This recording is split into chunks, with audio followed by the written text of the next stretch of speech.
à tous, c'est Ahmed, j'espère que vous allez bien, j'espère que vous avez apprécié la vidéo de mardi, dernière vidéo. Avant mon départ, je file pour l'Italie en fin d'après-midi. Généralement, quand on part une semaine, les influenceurs, les analystes financiers, les youtubeurs, voient généralement des rallyes haussiers. Voilà, c'est un petit adage, je ne sais pas si vous suivez d'autres analystes. Et généralement, quand on quitte une semaine, 2 semaines les écrans, généralement, ce qu'on appelle des petits rallyes haussiers qui semblent se profiler devant nos yeux. Alors, est-ce que ça se reproduira ou pas? Bon, ça reste complètement illusoire, bien évidemment, n'y tenez pas du tout attention, mais c'est toujours très drôle de l'observer. J'étais à la Paris Blockchain Week, mardi, mercredi, jeudi. J'ai rencontré énormément de projets en passant par le My Lovely Planet. On attend avec impatience la V2 qui est, d'après leurs mots, sensationnelle. Un listing prochain. MyDID avec une démonstration complète au niveau de l'apps qui travaille notamment sur des badges et sur l'identité numérique. J'ai rencontré Ternoa, BitGet, Bitpanda avec un énorme salon très bullish pour la cyclicité du marché, donc plutôt haussier pour les prochains mois, les prochaines semaines et prochains mois. J'ai échangé extrêmement longuement avec Julien Roman, qui nous a fait le plaisir de venir à la Paris Blockchain Week, donc en région parisienne, depuis Los Angeles. J'ai rencontré également Direction Lune, j'ai rencontré également Cyrus, et je vous parlais un petit peu de nos conversations et de sur quoi on est plutôt bullish et sur quoi on est plutôt axé par rapport à ce bull run qui nous tend si formidablement les bras. On commence maintenant.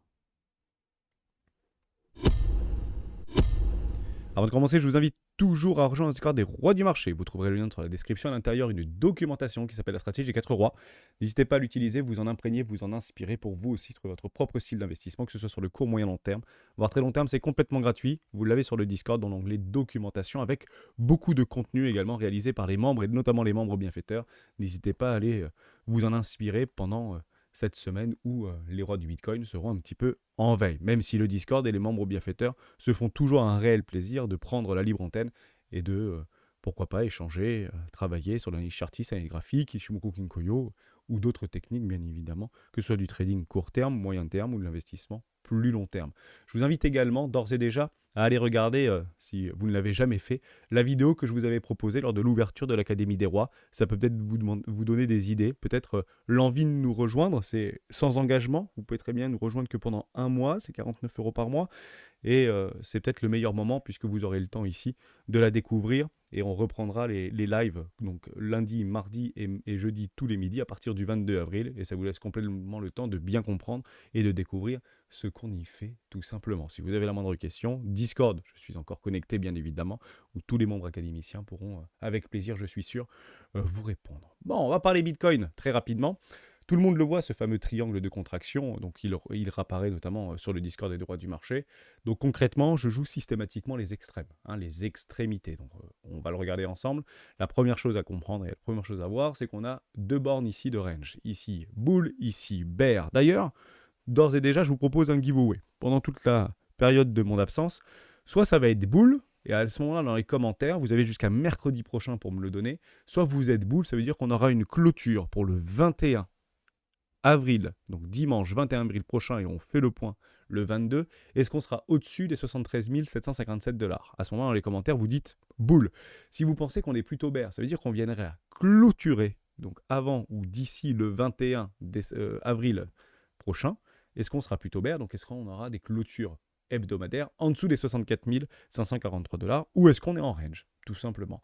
Donc soit boule au-dessus des 73 700, soit bear 64 500, soit range entre les 74 000 et les 64 000 $, tout simplement. Dites-le moi, vous avez jusqu'à mercredi pour voter, 250 $ à la clé, et ce sera tout simplement sélectionné et tiré au sort. Bon, voilà, donc pour ma part, on est plutôt dans un range.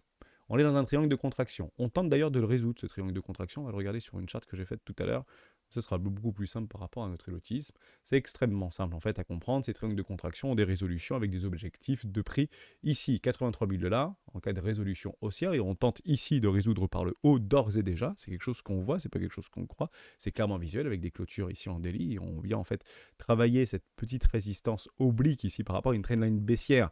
Et les acheteurs et les traders achètent cette trendline baissière. On est bien sur une trendline baissière qui fait office de résistance ici, de support, pardon, et où éventuellement un fake out, et je le vois aussi pas mal passer notamment sur les réseaux sociaux, avec une réintégration juste ici, et derrière une accélération baissière pour aller chercher des objectifs plus bas, aux alentours des 53 000 $, ce qui nous donne exactement le premier arrêt de tout le précédent mouvement depuis longtemps, depuis les bottoms de marché, qui se trouve ici, voilà, aux alentours de 51 500 $, donc 51 000, 53 000 $, à 1 500 $ près, vous avez compris, on serait exactement sur ce fameux premier arrêt, soit bull, soit bear.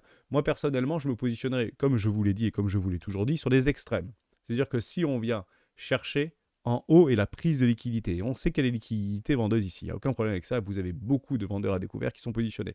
À ce moment-là, je m'appuie sur ces liquidations pour que des grosses whales prennent, elles, des positions de short et utilisent des obligations d'achat au marché pour pouvoir se positionner. Ici, que vous le vouliez ou non, en cas de réintégration, j'agirai. Donc j'attendrai ici que le cours vienne à moi pour shorter. Maintenant, ça ne veut pas dire que je suis bear. Pourquoi? Parce que si finalement, on vient chercher la zone basse ici, par rapport aux 51 000 $ du premier arrêt, eh ben je longue, tout simplement. Et donc, on est bien dans cette stratégie de swing. Voilà, hein, ni plus, ni moins. Si vous vous posez la question, depuis le 10 janvier, qu'est-ce qui s'est passé? Et je l'ai tweeté notamment la semaine dernière sur Twitter. C'est ceci qui s'est passé. Je vais vous montrer. En fait, il y a la grande question qu'on s'était posée, pourquoi en fait Bitcoin, c'est une discussion qui était revenue pas mal au niveau du Paris Blockchain Week, pourquoi on a fait un ATH avant l'halving? C'était jamais arrivé. Oui, mais de même que le fait que Bitcoin retourne sous son ATH précédent, donc sous les 20 000 $, n'était historiquement également jamais arrivé. C'est extrêmement simple, c'est catalysé par rapport aux ETF au compte en Bitcoin. Vous prenez et vous copiez-collez tout simplement les flux outflow, inflow au niveau de l'ETF Bitcoin, c'est quasiment du copier-coller. Voilà, 10 janvier ici, ça monte un peu, donc distribution Sell the News, vous vous rappelez qu'on avait eu cette Sell the News, hop, une petite hémorragie du côté de Grayscale, boum, on revient et ça suit exactement la courbe. Derrière, une forme de latéralisation par rapport aux ETF au comptant, latéralisation par rapport à Bitcoin, forte augmentation, latéralisation, forte augmentation, range. Bon, bah ma foi, si on remet à coût de 500 millions, à coût de 1 milliard de dollars par rapport aux ETF au comptant Bitcoin, sachant que d'ici quelques semaines, Hong Kong devrait proposer également des ETF au comptant Bitcoin, alors beaucoup moins capitalisés, on parle ici de 500 milliards de dollars, VS, BlackRock, Fidelity ou ARK Invest, 15 000 milliards de dollars, donc on n'est pas du tout sur les mêmes ordres de grandeur. Mais c'est toujours sympa, autoréalisateur, et ça fait parler, bien évidemment. Donc tout ce qui fait parler en bien, ma foi, bah, c'est plutôt bon signe, mais c'est clairement ce que je regarderai ici. Est-ce qu'il y a toujours en fait une forme de pression acheteuse par rapport aux ETF au comptant ou une forme de dégradation? Et sachez bien évidemment que si on commence à se retrouver vers les 50 000 $, ce sera considéré comme la tête sous l'eau de 50% des personnes qui ont acheté des ETF au comptant Bitcoin.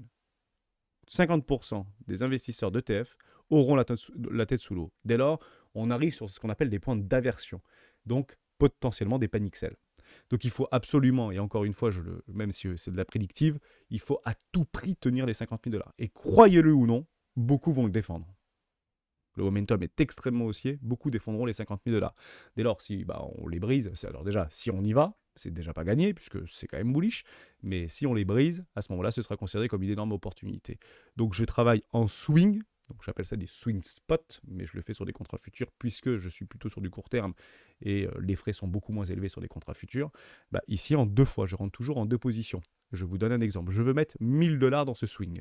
Je mets 500 $ sur le premier arrêt, et je mets 500 $ en zone de rechargement d'achat dans une magnifique poche de liquidité sous les précédents lots. Voilà, comme ça, vous avez clairement comment je fonctionne. Et je fonctionne comme ça, quels que soient les time frames. Donc, je vous le dis exactement de la même manière ici. Si je voulais faire en fait des trades en 1 heure, ou si je voulais faire des trades en 5 minutes, eh ben, je rentre systématiquement en 2 fois. Tout simplement. Exemple ici, on peut imaginer, hein, je dis n'importe quoi, une forme de trend line.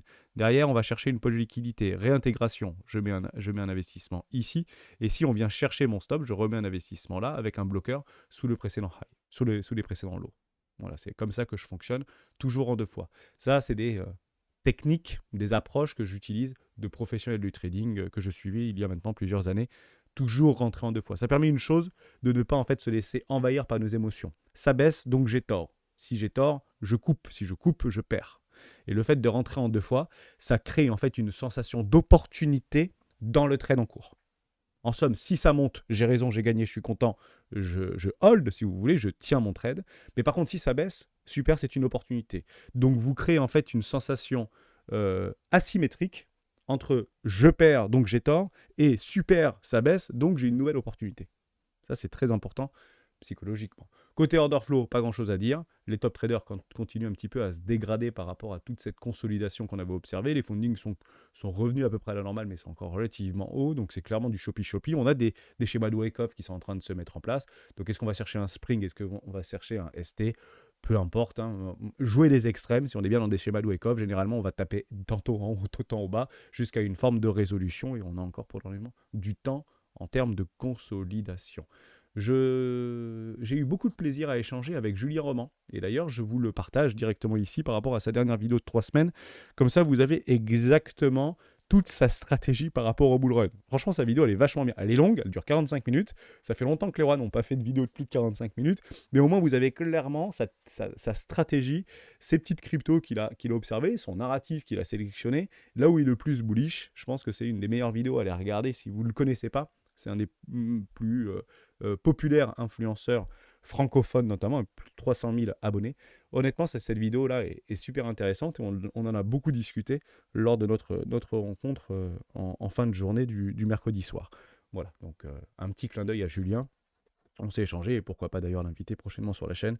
Je suis sûr qu'on aura plein de choses à dire et éventuellement à vous apporter, toujours en maximisant la valeur qu'on peut au quotidien vous apporter. Ça, c'est du côté de Julien Roman. Côté Cyrus, on pourrait éventuellement parler de son narratif qui garde en fait vraiment dans les tripes. Cyrus, il est extrêmement bullish DeFi. Swissborg maîtrise beaucoup la DeFi, mais il est également très bullish sur la GameFi et sur la SocialFi. Et d'ailleurs, on le voit très bien sur les Volt. Et sachez que les académiciens ont des accès privilégiés au Volt de Swissborg. Donc il est très bullish GameFi. Le dernier Volt, c'était d'ailleurs sur la GameFi d'un projet asiatique, notamment au Japon. Ça, c'est du côté de Cyrus.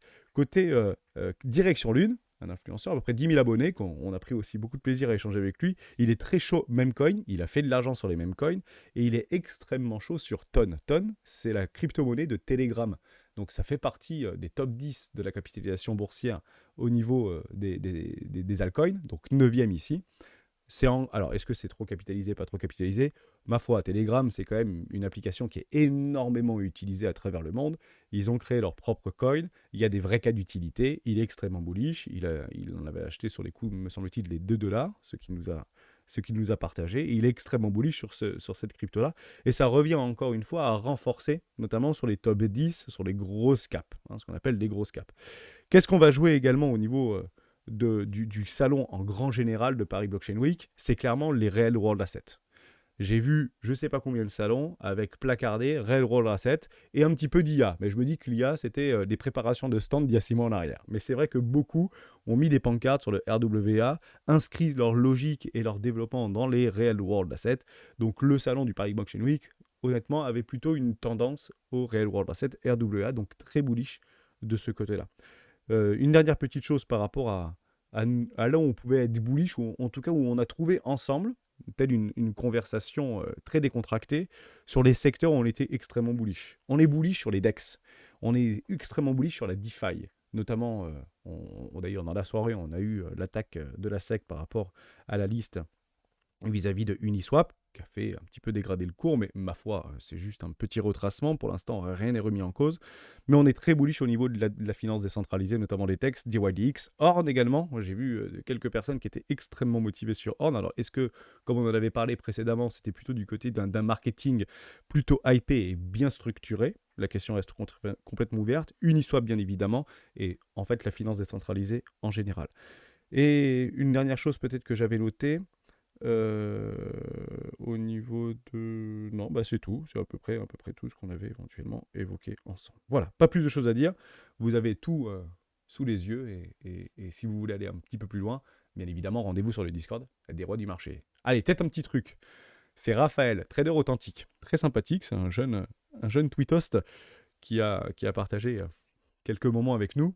Et lui, il est ultra bullish sur Circle. Alors, attention, faites une bonne recherche fondamentale, etc. Mais grosso modo, il est assez exposé sur ce truc-là. C'est un machin qui fait $1 million au niveau de la capi. C'est minuscule.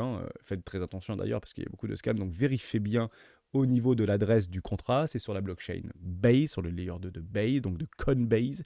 Et il est extrêmement bullish sur ce truc-là. tout simplement. Donc, quand il en a acheté, il devait être aux alentours des 20, je pense. Voilà, c'est à peu près ici, sur le petit breakout. Donc, c'est un petit peu retracé depuis.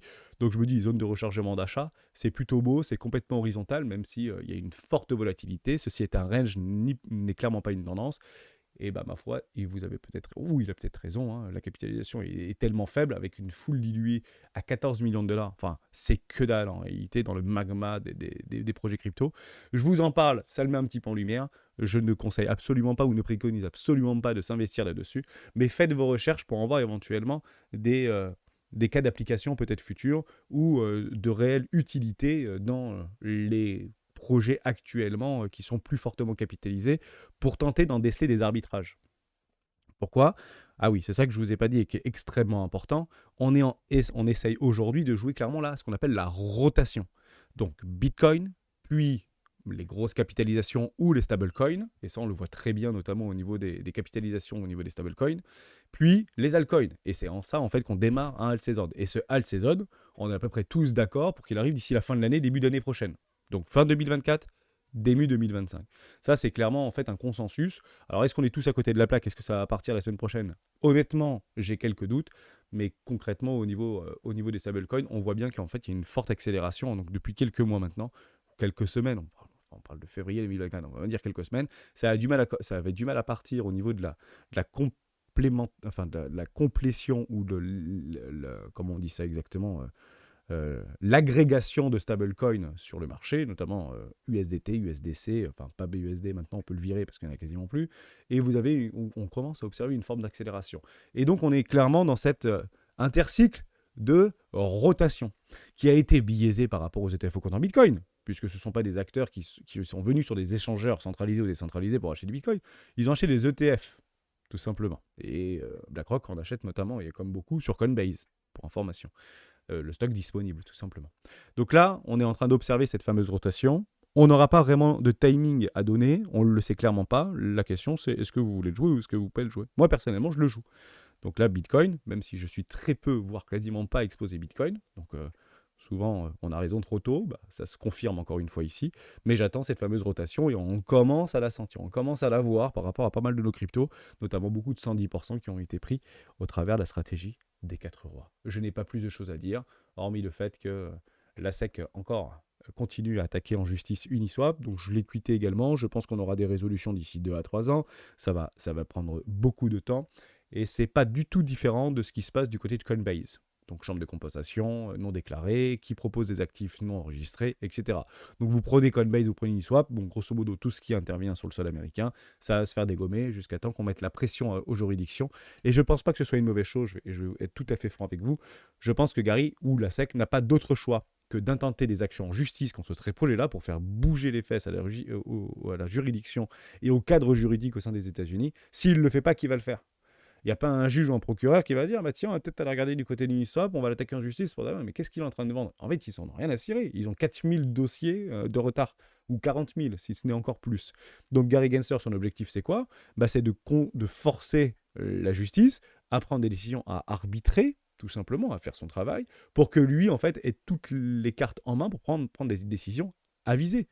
Donc, qu'est-ce que sont les cryptoactifs? Moi, je dis que ce sont des titres financiers. Donc, il se met, parce qu'on lui demande, ce soit dit en passant, il est dans le consensus de ce que mon président dit, en fait. Mais grosso modo, pour lui, c'est des titres financiers. La CFTC dit non, ce ne sont pas des titres financiers, et notamment Ethereum n'est pas un titre financier, mais s'il l'a été, donc aujourd'hui, il ne l'est plus, parce qu'il y a une forme de décentralisation, etc.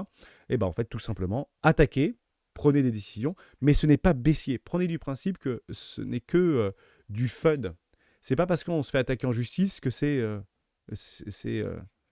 baissier. En fait, c'est pas du tout vrai. C'est plutôt pour trouver une résolution cohérente et définir un cadre juridique clair. Vous avez donc 3 camps qui s'affrontent. Le premier, c'est tout n'est que securities. Et à ce moment-là, il y a beaucoup de projets qui vont se faire tout simplement rincer et liquider parce qu'il y aura des frais à payer qui sont démentiels, plus les pénalités de retard, etc. Donc c'est plutôt redouté si ça passe du côté, entre guillemets, obscur, mais à ce stade-là, plutôt obscur, parce que securities, ou un petit peu plus cool avec du safety, notamment des commodities, ou ce que moi j'essaye de voir et j'essaye de traduire, plutôt une nouvelle classe d'actifs. Une classe d'actifs nouvelle. Et croyez-le ou non, c'est cette troisième classe d'actifs qui prendra le plus de temps à créer un cadre juridique clair. Ce qu'on a trouvé par rapport à comment définir à la fin des années 40, l'idée de securities. Et ben, ce sera exactement la même chose peut-être dans 20 ans pour dire qu'il y a eu des jurisprudences en 2024, 2025, 2026 ou 2027 qui ont délimité le cadre de ce qu'était une monnaie numérique. Ne pensons pas qu'on n'est pas capable de créer des choses. Et je fais partie, et je pense, mais encore une fois c'est quelque chose de très personnel, et je finirai là-dessus, que s'il y a bien quelqu'un ou une entité qui doit aujourd'hui créer un cadre juridique clair autour de ces monnaies numériques ou cryptoactifs ou cryptocurrency ou tout ce que vous voulez, si ce n'est pas les États-Unis, qui le fera.